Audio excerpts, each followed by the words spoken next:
Look, daughter, a duplex. My newlywed daughter inherits mansion that changes everything. Rain whispered against the windshield in long, silver threads. The wipers swayed back and forth, smearing the glow of the headlights as the car climbed a narrow road swallowed by fog. The storm had been following them for miles, a restless companion that seemed determined to see where they were going. Inside the old Toyota, Clara Jameson's hands gripped the steering wheel. She was 27, newly married, still wearing the faint shimmer of happiness that hadn't yet learned how fragile it was. Her mother, Evelyn Hart, sat in the passenger seat, a folded letter resting on her knees. The paper was creased and damp, the words already softening at the edges. "Slow down, Clara," Evelyn murmured. "These roads can trick you." Clara eased her foot from the gas, peering through the rain. "The GPS says it's just ahead," she said. "Though I can't imagine anything being here."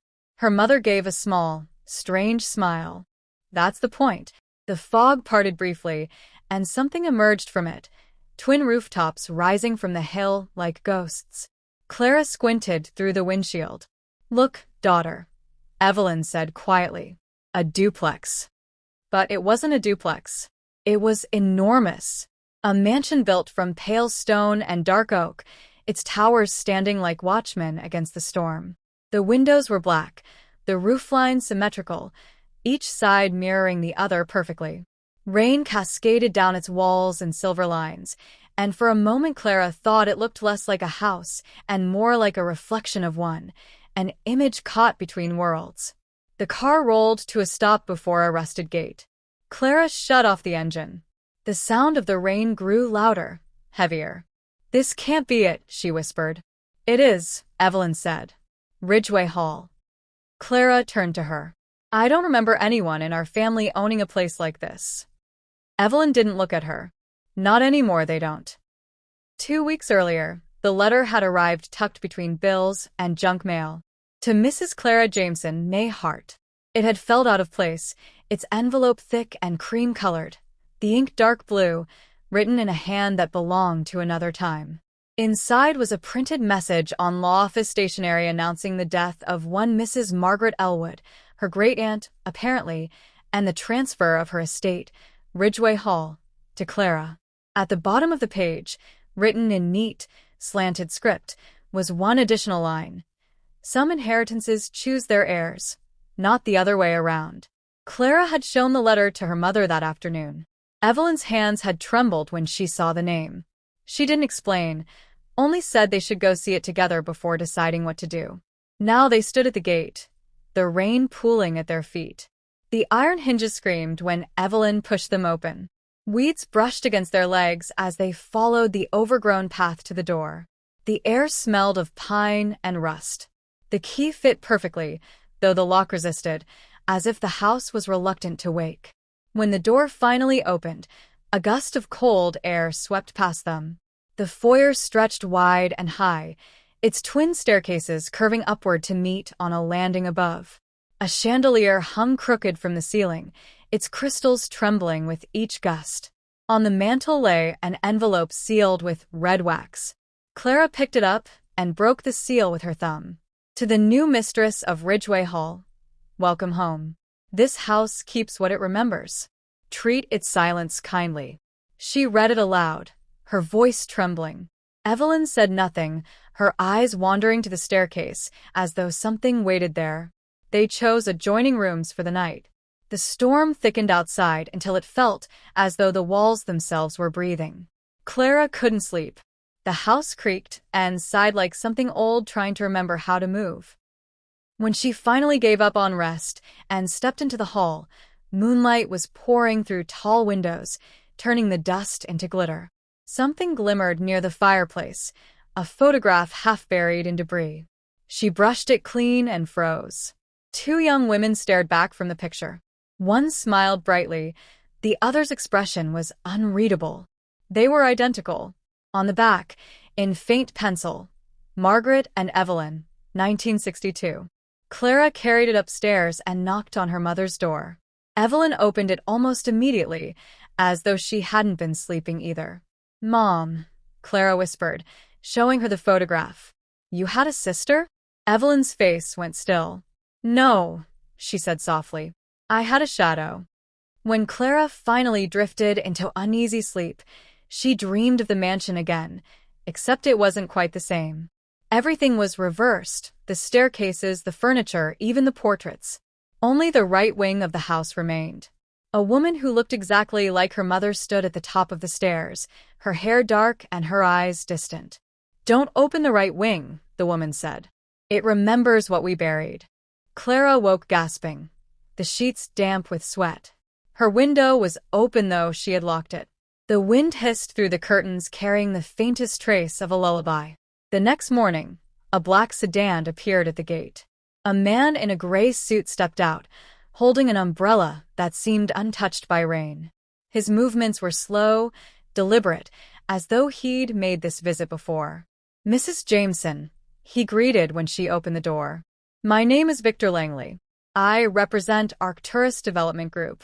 Our company has long been interested in acquiring Ridgeway Hall." "I'm not selling," Clara said quickly. Langley smiled with a patience that felt practiced. "You may change your mind once you understand what you've inherited. This land was used for geological research decades ago, experiments in substructure design, resonance mapping. Dangerous work if left unattended." Before Clara could answer, Evelyn appeared behind her. "We're not interested," she said sharply. Langley's eyes flicked toward her, and something like recognition passed through them. "Mrs. Hart," he said, "it's been a long time. You resemble your sister greatly." Evelyn's voice went low. "Leave." He inclined his head, still smiling. "As you wish. I only hope the house is kinder to you than it was to her." The car disappeared down the wet road, leaving only tire marks and silence. That evening, Clara explored the western side of the mansion. Dust muted every color, and the smell of age clung to everything. At the far end of the hall, she found a door chained shut. The metal was cold to the touch. Beneath the door's frame, a faint light pulsed as if the house itself were breathing behind it. Evelyn's voice startled her. "Don't touch that door." Clara turned, heart pounding. "Why not?" "Because not everything that's closed is meant to be opened," her mother said. "But curiosity doesn't respect warnings." Later that night, Clara crept into the study, searching for any clue about Margaret Elwood. She found a small leather journal bound in ribbon. Inside, the handwriting was neat but hurried. The house was built for 2 souls, but only one could stay. 2 mirrors cannot reflect forever without breaking. Evelyn chose the world. I chose the echo. The right wing remembers me. Tell her not to open it. The last page was smeared with ink. If the door opens, it won't be me who walks through. A sound came from the hall, soft, rhythmic, almost like humming. She set the journal down and followed it. The lights flickered once and died. Darkness settled like water filling a room. The melody grew clearer now, a piano playing gently, a tune she recognized. It was the lullaby her mother used to hum when she was little. The sound was coming from the right wing. Clara found the door unchained and slightly open. The air that spilled out was cold enough to sting her throat. She pushed it wider. Inside, the dust was gone. The furniture gleamed. The chandelier shone. Everything was perfect, as if preserved in amber. At the grand piano sat a woman with long dark hair. Clara stepped closer. "Mom," she called softly. The woman turned. It was Evelyn, but not the Evelyn she'd driven here with. This one was younger, her skin unlined, her smile faintly wrong. "Welcome home, Clara," she said. "Your mother left me here to keep the house company." Clara stumbled back, shaking her head. "That's not possible." The other Evelyn smiled. "Everything here is possible. We just pay in memory."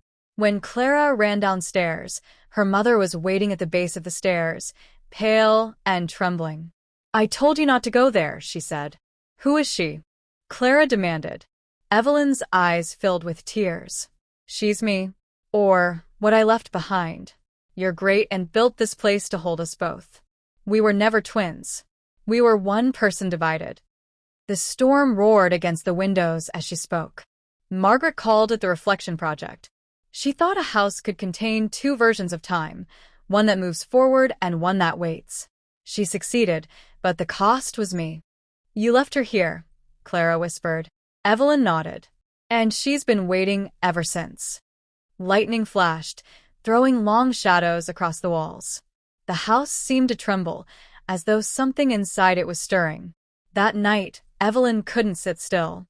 She paced the foyer clutching the brass key that had opened the main door. She wants me back, she said quietly. And she'll have me, unless you take the house. I don't understand. Evelyn smiled sadly. You will. Houses like this need a keeper. Someone to listen when the silence speaks. Before Clara could stop her, her mother turned toward the right wing. The doors opened on their own, a cold gust sweeping through. Mom, Evelyn stepped inside. The doors swung shut behind her with the weight of centuries. The music stopped. When Clara finally forced the doors open again, the room was empty. Only the mirror on the far wall showed a faint image, her mother's reflection, waving once before fading into silver. Weeks passed. Daniel returned from his business trip, astonished by the estate. We should sell this place, he said. We could start a life anywhere. Clara shook her head. We already have a life here. The house chose us. At night, she sometimes heard footsteps pacing the corridors. The fireplace would light itself just before she entered a room. The piano would hum a single note like a heartbeat. And sometimes, when she passed the tall mirror in the right wing, she saw her mother there, smiling, young again, whole. One evening the rain returned, soft and steady. Clara stood by the window watching it fall, the light from the hall casting her shadow long across the floor. She looked up at the twin towers gleaming faintly through the mist and whispered, half to herself, Look, Mom, a duplex. The wind rose, curling around the house like breath. A whisper answered, almost tender. No, Clara. It's home. The rain fell harder, drumming against the glass. Somewhere deep within Ridgeway Hall, the piano began to play once more. Its melody was the same as always, quiet, haunting, and full of memory. And as Clara listened, she realized it wasn't just a song. It was a heartbeat. A sign that the house was alive and it remembered everything.